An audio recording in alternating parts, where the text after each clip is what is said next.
Introducción a los principios y conceptos básicos en prótesis fija. En esta oportunidad veremos contenidos tales como conceptos y terminología básica usada en prótesis fija. En segundo lugar, la clasificación de prótesis fija según su extensión, materiales usados y su manufactura.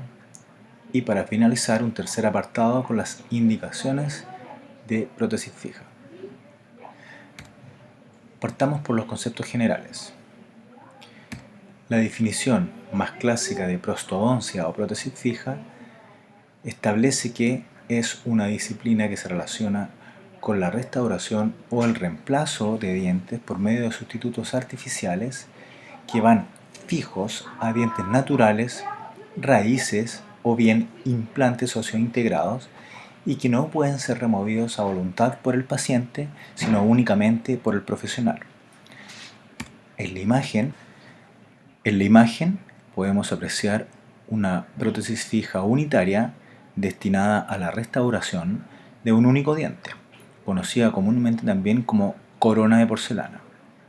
y que es definida por Schillingburg como una restauración que reconstituye de manera total o parcial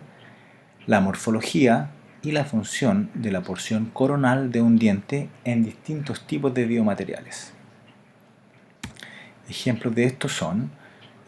como vemos acá, una prótesis fija unitaria o corona de porcelana en un diente anterior. En esta imagen podemos observar prótesis fija unitaria reemplazando o restaurando dos premolares.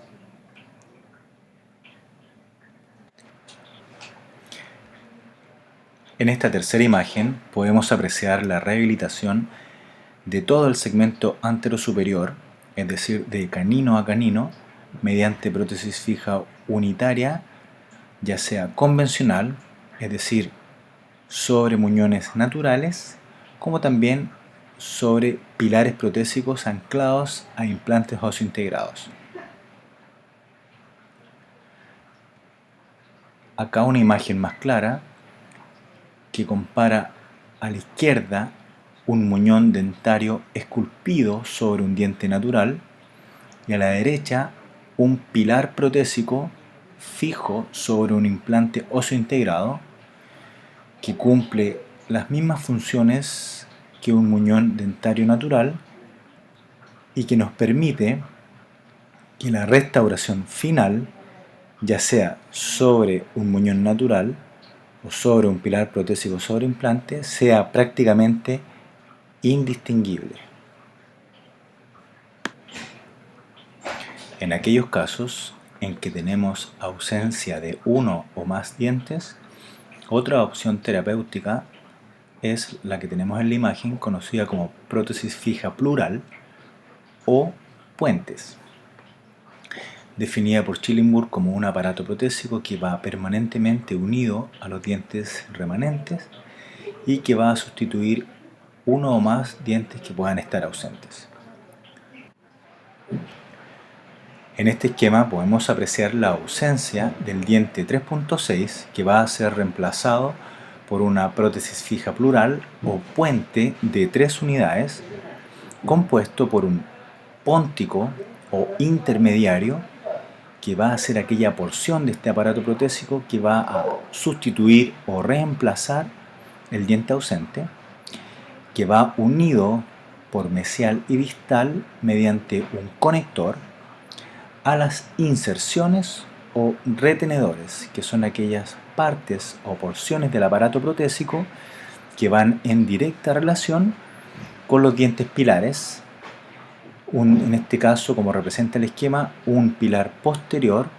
ubicado a nivel de la pieza 3.7 y un pilar anterior ubicado a nivel de la pieza 3.5. Acá vemos un caso clínico en donde apreciamos la ausencia de los dientes 1.4, 1.6 y 4.6, los dientes 1.3, 1.5 y 1.7 van a servir como pilares, en el caso del maxilar superior, y los pónticos serían los dientes que se están reemplazando, en este caso dientes 1.4 y 1.6, y en el maxilar inferior el diente 4.6. Otro concepto fundamental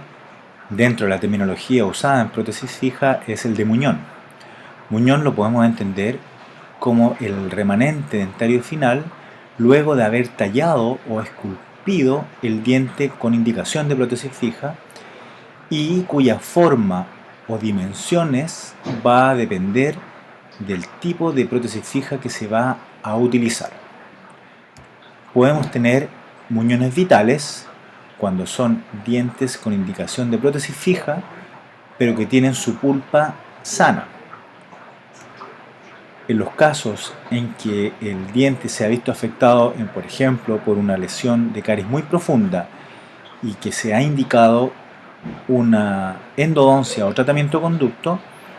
en este caso vamos a hablar de muñones no vitales. Y aquí, para estos casos en particular, de dientes no vitales,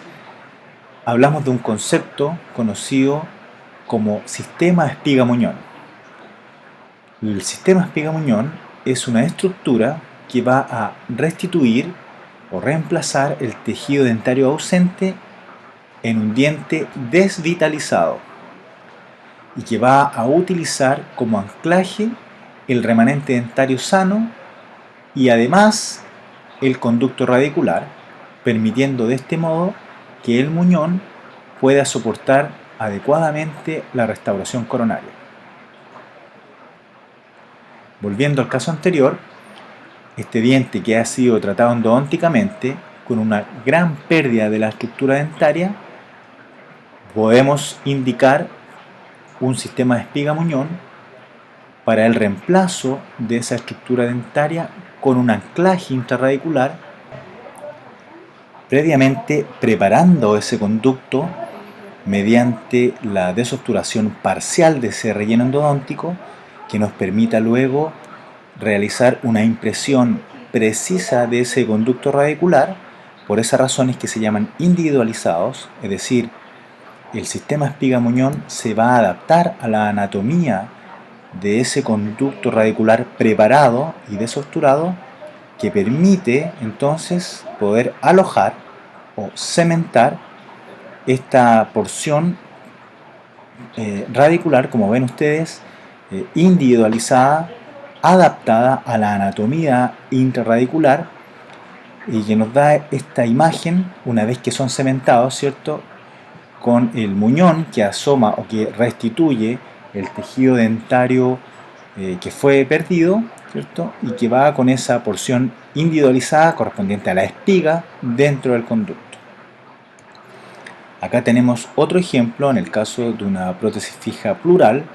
con dos pilares que han sido preparados o tallados como muñones mixtos, es decir, con un remanente dentario natural hacia la porción más gingival y el tejido dentario perdido que se restituye o se restaura mediante este muñón colado. Por otra parte, tenemos los sistemas espiga-muñón preformados, es decir,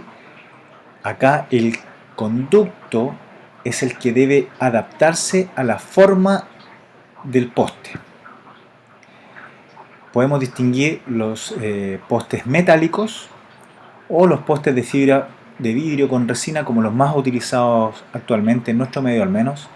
Existen otros como los de titanio, de fibra de carbono, circonio, etc. Dentro de los metálicos podemos apreciar acá en la imagen el de la compañía Dentsply, conocido como perno o poste Musser.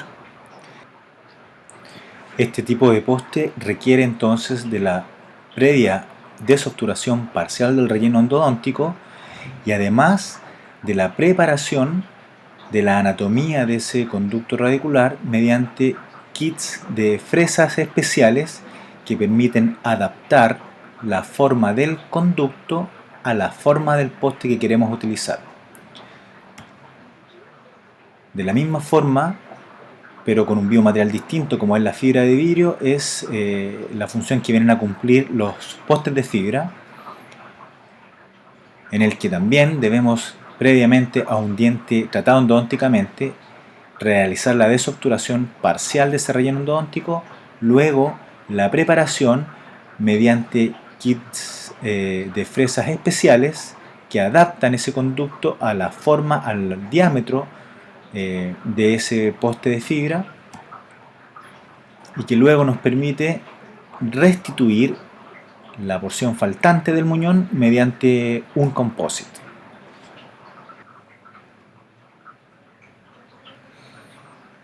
Los casquetes o núcleos. Casquetes o núcleos se definen como la subestructura de la corona, que es la que se adapta perfectamente al muñón y sobre la que se carga la porcelana que devuelve la anatomía dentaria. Podemos tener distintos tipos de casquetes o núcleos. En este caso lo que vemos en la imagen son casquetes, núcleos, quiero decir cerámicos. Aquí en un caso clínico en donde se están probando esos núcleos cerámicos, se prueba tanto el ajuste que tengan a nivel marginal como también los espacios que dejan a nivel intermaxilar o interoclusal. Se debe comprobar también que la adaptación de este núcleo sea íntima y que no permita una rotación exagerada sobre ese muñón, es decir, ese núcleo o casquete debe permanecer en su lugar cuando se hace la prueba. Es importante destacar que estos núcleos otorgan la solidez estructural necesaria para las distintas capas de porcelana que el laboratorista va a ir aplicando para devolver a continuación la anatomía en esa restauración de prótesis fija. Por la misma razón es que una vez que esos núcleos han sido probados en los muñones o sobre los muñones dentarios, deben ser devueltos hacia el laboratorio para realizar este trabajo posterior. Otro concepto importante es el detallado, que lo podemos entender como aquella acción clínica mediante la cual vamos a esculpir o tallar un diente con indicación de prótesis fija y que al que finalmente vamos a dar la forma del muñón que nos va a permitir alojar nuestra restauración. Podemos distinguir un tallado estático, es decir, son todos los desgastes que nosotros debemos hacer de ese diente hasta darle la forma al muñón en cuanto a la profundidad necesaria y a la extensión mínimas para poder alojar esta restauración de prótesis fija cuando ese diente o ese muñón dentario se encuentra en su posición de máxima intercupidación. Es decir, si pensamos que el espesor que tiene una restauración de prótesis fija bordea alrededor del 1,5 a 2 milímetros de espesor,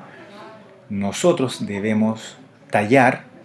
o esculpir el diente en una profundidad mínima también de 1,5 a 2 milímetros de profundidad para que pueda alojarse esa restauración de prótesis fija sin provocar ningún contacto o interferencia dentaria. ¿Okay? Por otra parte tenemos el tallado dinámico, que se refiere básicamente a lo mismo, es decir, al desgaste de los tejidos dentarios en profundidad y en extensión hasta lograr la forma del muñón, pero comprobando que esa profundidad de los desgastes se mantiene cuando llevamos ese muñón o ese diente a una posición excéntrica, por ejemplo, a una lateralidad o a una protrusión, y podemos comprobar de que los desgastes que se hacen, por ejemplo, en el borde incisal, se mantienen y dejan el espacio necesario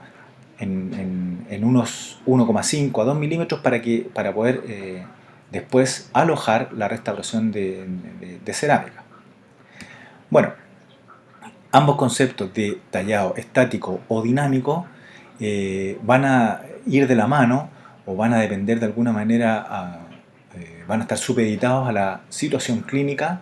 y a los biomateriales que nosotros vamos a usar en nuestra restauración de prótesis fija. Como ejemplo de esto, podemos ver dientes que tienen una malformación, como vemos ahí en la imagen, un diente en forma de grano de arroz, en el que uno puede apreciar que básicamente este diente ya tiene de alguna manera la forma de un muñón para prótesis fija, por lo tanto aquí los desgastes van a ser mínimos, ¿ya? Otro caso en particular, podemos ver dientes que están con una tinción intrínseca muy significativa, en los que quizás el desgaste del que se habla, por ejemplo, de 1,5 milímetros de desgaste de profundidad, va a ser insuficiente para poder ocultar esos defectos de pigmentación. Por lo tanto, en este caso en particular, el tallado exige de que sea de una profundidad mayor, hablemos de unos 2 milímetros o más o menos, de modo que la restauración tenga un espesor de los mismos 2 milímetros que se desgastó y pueda opacar esa pigmentación. Bien, ahora que hemos concluido con la revisión de terminología o glosario básico de conceptos en prótesis fija, pasamos a la segunda parte de esta clase, en la que vamos a tratar de clasificar de manera didáctica los distintos tipos de prótesis fija de acuerdo a diferentes criterios. Bueno, podemos clasificar o dividir a la prótesis fija de acuerdo a la extensión coronaria, es decir, a cuánto abarcan, cuántas caras de los dientes pueden abarcar, según el biomaterial en el que son confeccionadas, de acuerdo a cómo son confeccionadas, el método por el cual se elaboran, y en último lugar, de acuerdo al objetivo clínico o terapéutico que van a cumplir. Bueno, de acuerdo al primer criterio, es decir, a la extensión coronaria, podemos tener coronas parciales, como ven en la representación esquemática. Vemos una corona de 7 octavos, como se denominaban anteriormente, o 3/4, dependiendo de cuántas caras cubren. Actualmente este tipo de coronas tienen muy poca indicación, básicamente debido a la dificultad para tallar los distintos planos, y por lo demás por la poca predictibilidad o el mal pronóstico que pudiesen tener dado el poco remanente dentario. En segundo lugar, tenemos a las coronas de sustitución, que se indican principalmente en dientes que tienen un insuficiente espacio o altura cérvico-oclusal o muy poco espacio vestíbulo-lingual o palatino para alojar a las distintas estructuras de una corona periférica. Me refiero básicamente a alojar un sistema espiga-muñón, luego un núcleo o casquete y después el espesor de la porcelana. Pensamos en casos de dientes anteroinferiores que sean de escasa longitud coronaria o con poco espacio vestíbulo-lingual, y ahí podría uno pensar en una restauración de este tipo, que básicamente se constituye por un monobloque que contiene una espiga y la restauración coronaria, todo en una sola pieza. Es decir, aquí no existe el sistema espiga-muñón por separado, el núcleo o casquete o subestructura como segunda porción, y la restauración cerámica o la aplicación de la cerámica como tercera parte de la restauración. Es todo un solo bloque que viene a restaurar o devolver la porción faltante de la corona. ¿Cuál es la gran desventaja de este tipo de corona de sustitución? Básicamente cuando se producen fallas, ya sea por desajuste o por lesiones de caries secundaria en el diente que recibe a este tipo de restauración, se genera una falla catastrófica que normalmente termina por indicar la extracción del diente, debido a que como el monobloque actúa como es un elemento que no permite la dispersión de las fuerzas. Hoy en día las coronas de sustitución son escasamente indicadas. Y en tercer lugar, y dentro de lo más comúnmente usado, y lo que hoy día sí se utiliza, y lo que ustedes van a practicar de aquí en adelante, son las coronas periféricas completas. Periférica completa se entiende a que abarca todo el perímetro del muñón dentario, lo cubre por completo, y de ahí recibe este nombre. Como segundo criterio tenemos, o podemos clasificar a la prótesis fija de acuerdo al material en el que son confeccionadas. Podemos tener coronas metálicas que pueden ser confeccionadas en una aleación metálica noble, es decir, con un contenido de oro mayor al 75%, o aleaciones metálicas no nobles, por ejemplo, aleaciones de níquel cromo o cromo cobalto. Cuando se indica una corona metálica, básicamente cuando el espacio interoclusal es muy escaso para poder alojar una subestructura más las distintas capas de porcelana. Las coronas mixtas son aquellas que son confeccionadas en una combinación de más de un biomaterial. Por ejemplo, en metal, cerámica, metal para la subestructura o casquete, y cerámica de recubrimiento para la porción que, digamos, que reestablece la anatomía dentaria. Asimismo, como en el caso anterior, la subestructura, si es metálica, puede ser hecha en un metal noble o también en una aleación no noble. Y en tercer lugar, y lo que se usa en mayor medida hoy por hoy, es la porcelana libre de metal. Es decir, son restauraciones con un núcleo o una subestructura de cerámica, que puede ser aluminosa, compuesta por una fase de matriz cristalina con al menos un 35% en volumen de óxido de alúmina. Pueden ser feldespáticas, aquellas que tienen una composición de una fase de matriz de vidrio y una o más fases cristalinas. Pueden ser aluminosas presinterizadas, es decir, bloques de porcelana, como por ejemplo de la marca comercial Procera, que son muy resistentes, con muy buenas propiedades ópticas. Pueden ser de circonio, un material cerámico muy resistente, muy duro, de color blanco, pero a la vez muy opaco también. Y actualmente lo que se usa mucho también es el disilicato de litio, una cerámica que es inyectada con muy buenas propiedades ópticas, buenos grados de translucidez, por lo tanto otorga una muy buena estética. ¿Cuál es la ventaja de las porcelanas libres de metal, es decir, aquellas que no tienen ese casquete o subestructura metálica? Básicamente la estética que brindan, dada por los distintos grados de translucidez dependiendo de la cerámica que se utilice, y la naturalidad que pueden entregar frente a su exposición a las distintas fuentes de luz, etc. Y acá dos ejemplos de las cerámicas libres de metal más utilizadas actualmente, como son, les comentaba ya, el disilicato de litio con la marca comercial IMAX, y el circonio, que hoy en día viene en distintos grados de coloración para permitir mayor naturalidad, dependiendo del muñón que esté subyacente, pero como les comentaba, con el gran defecto de la gran opacidad que tienen y la poca posibilidad de dejar pasar luz, por lo tanto restando naturalidad a la restauración final. De acuerdo a cómo se confeccionan las distintas prótesis fijas o a su manufactura, nos podemos encontrar con varios tipos. Una de ellas pero que son actualmente muy poco utilizadas, son las electroformadas. Poco utilizadas por la sencilla razón de que se utiliza una aleación noble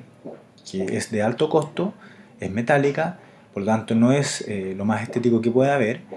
pero sí permite unos grados de ajuste muy importantes. Ahora, la electroformación consiste en la aplicación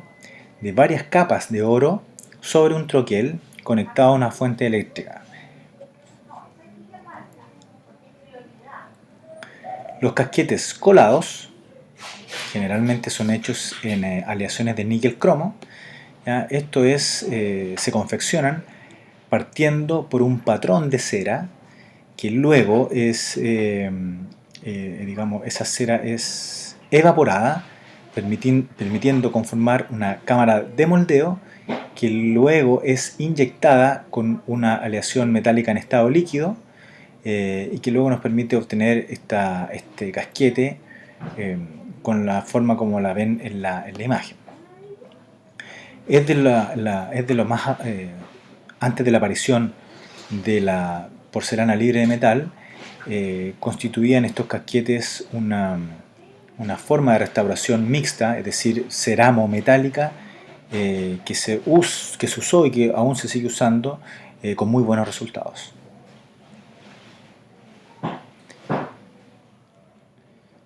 Y otra forma de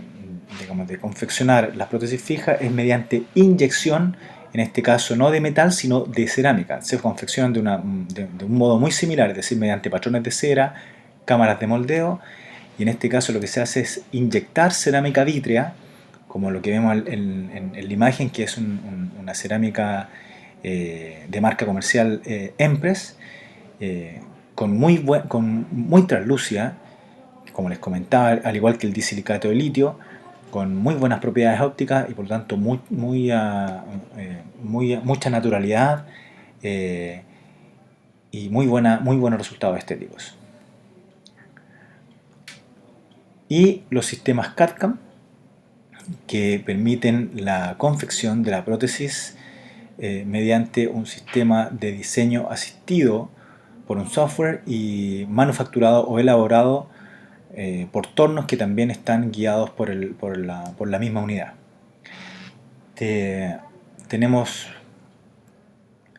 algunos más sofisticados, como el sistema CEREC de la compañía Sirona, con una unidad de impresiones digitales o cámaras intraorales digitales que permiten digitalizar el muñón para luego hacer el diseño en el software y enviar esa información a la unidad de tallado, que permite de manera instantánea y mediante un monobloque obtener la restauración cerámica. Una característica que hace atractivo al sistema CEREC es que tanto la unidad de diseño como la unidad de tallado son compactas y pueden estar ubicadas dentro de la misma consulta dental, por lo tanto la ventaja del tiempo en el que se confecciona una restauración es significativa para poder obtener restauraciones en un muy breve plazo. A continuación, un video que explica dos sistemas CAD/CAM. El primero de ellos, el sistema 3Shape, que consta de una unidad de impresión digital, una unidad de escaneo intraoral, que permite el registro en tiempo real, en primer lugar, o como primer paso, de la arcada antagonista. En segundo lugar, se sigue con el registro o con la digitalización del muñón dentario o la preparación biológica del diente que está en tratamiento. Y en tercer lugar, los registros de mordida o registros intermaxilares.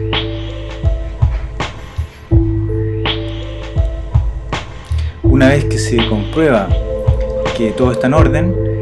se valida y se envía a una unidad de tallado externa, que al cabo de unos días envía la restauración terminada para su posterior cementación.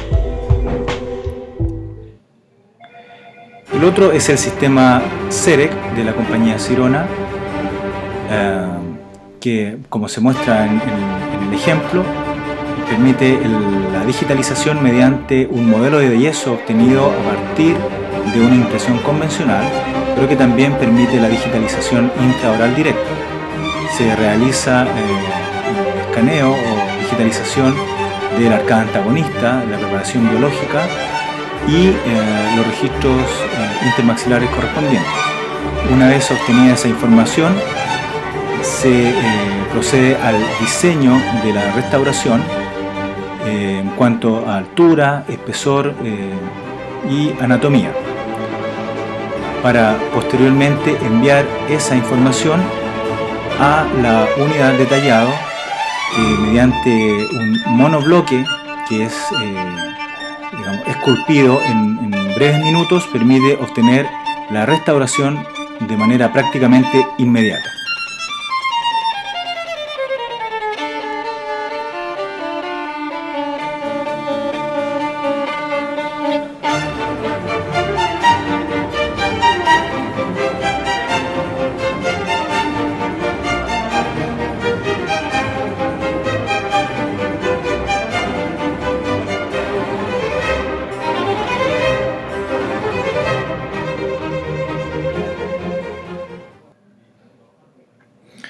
Y finalmente, de acuerdo al objetivo clínico o terapéutico, es decir, para qué pretendemos usar las restauraciones de prótesis fija, las podemos clasificar en restauraciones temporales o provisorias, confeccionadas básicamente en una resina acrílica o en policarbonato. Son restauraciones que se utilizan durante todo el periodo de tratamiento. Recordemos de que los tratamientos de prótesis fija requieren al menos de 3 hasta 5 o 6 sesiones, por lo tanto, del momento que es realizada la preparación biológica, esta debe ser provisionalizada mediante una restauración temporal, y ese es el objetivo de este tipo de restauración. Podemos tener también restauraciones de prótesis fija de trabajo, que básicamente son confeccionadas en el mismo biomaterial. Pueden ser en resinas acrílicas mejoradas o en policarbonato, pero que se ocupan por un periodo de tiempo mayor, por ejemplo en casos en que se pretende aumentar dimensión vertical en un paciente de manera paulatina, es decir, o se utilizan por periodos que van desde los 3 a 6 meses, dependiendo de cada caso clínico, a diferencia de las coronas temporales o provisorias, que solamente están restringidas, como se les comentaba, al tiempo requerido hasta obtener la restauración final, que pueden ser alrededor de 5 sesiones en promedio. Y las coronas permanentes, que son ya las restauraciones finales, que son aquellas que se confeccionan en los distintos biomateriales de las distintas formas, como hemos visto hasta ahora, que son las que finalmente se restauran o se cementan en los dientes que hemos indicado la restauración. Bien, finalmente, como última parte de esta clase, veremos algunas de las indicaciones específicamente para prótesis fija unitaria. La primera de ellas se refiere a dientes con lesiones muy extensas de caries, aquellas en que no puedan ser restauradas mediante restauraciones directas, dada el mal pronóstico que pudiesen tener, o incluso dientes que ya han sido restaurados en demasiadas oportunidades. Bueno, en estos son dientes candidatos a ser restaurados mediante prótesis fija. Dientes con excesivo desgaste como tercera indicación, ya sea por un bruxismo o por una atrición severa, en el que también una restauración directa sería de muy baja predictibilidad, muy baja duración. Es aquí entonces también que se indica la prótesis fija unitaria. Otro caso pueden ser también dientes que tengan una fractura coronaria importante que comprometa más allá del 50% del diente, en términos generales me refiero, pero que en definitiva hacen que también una restauración directa sea poco predecible, es decir, poco o con un mal pronóstico, o en términos simples, poco durable en el tiempo. Aquellos dientes también que han sido debilitados por una trepanación producto de un tratamiento endodóntico, o que por la misma endodoncia adquieren o tienen un mayor riesgo de fractura, también puede indicarse de manera adecuada o de manera apropiada una restauración de prótesis fija unitaria. Aquellos dientes, como el que vemos en la imagen, que tiene un grado de extrusión importante, puede ser devuelto a su plano oclusal original mediante el desgaste de la superficie, de toda la superficie, para poder, mediante una prótesis fija unitaria, restablecer ese plano oclusal. Dientes mal formados, como el que vimos en algún momento, este diente en grano de arroz también puede ser restaurado mediante prótesis fija. O dientes, como también vimos, dientes con cambio de coloración, que puede que no cedan o no respondan adecuadamente a los tratamientos de blanqueamiento. Veamos finalmente un caso clínico de restauraciones mediante prótesis fija unitarias múltiples. Vemos en este paciente una historia de restauraciones múltiples, especialmente en dientes anteriores, facetas de desgaste significativas, probablemente por un cuadro de bruxismo, que en definitiva hacen de que la indicación clínica más correcta sea la restauración de todo ese segmento antero-superior con prótesis fija unitaria. Acá se aprecia entonces todos los muñones dentarios que han sido tallados y luego han sido registrados mediante una impresión convencional para obtener este modelo de yeso y los distintos troqueles, es decir, las distintas unidades separadas, cada una de ellas en este modelo maestro de trabajo, que va a servir al laboratorista para escanear. En este caso, como se hizo, se realizó un escáner y una confección mediante sistema CAD/CAM y núcleos de cerámica Procera, que luego son, bueno, en primer lugar se prueba su ajuste, su adaptación, que no roten, como comentaba en algún momento, que tengan un ajuste marginal perfecto, que no hayan sobrecontornos, rebalses, etc. Son enviados al clínico, que hace las mismas pruebas directamente en boca, pruebas de ajuste, adaptación, retención, etc. Una vez que eso es aceptado por el clínico, que es comprobado, se devuelve al laboratorio para realizar la aplicación o la carga de la cerámica sobre esos núcleos para restaurar la anatomía dentaria, que finalmente es probada en el paciente, y una vez que es aceptada por él, estas restauraciones son cementadas a los muñones dentarios. Como punto final, se les recomienda remitirse a la bibliografía que aquí aparece como complemento, ya que lo que les he entregado en esta presentación es solamente una guía de los conceptos más importantes, pero que sin duda deben profundizar en cada uno de estos textos que aquí se presentan.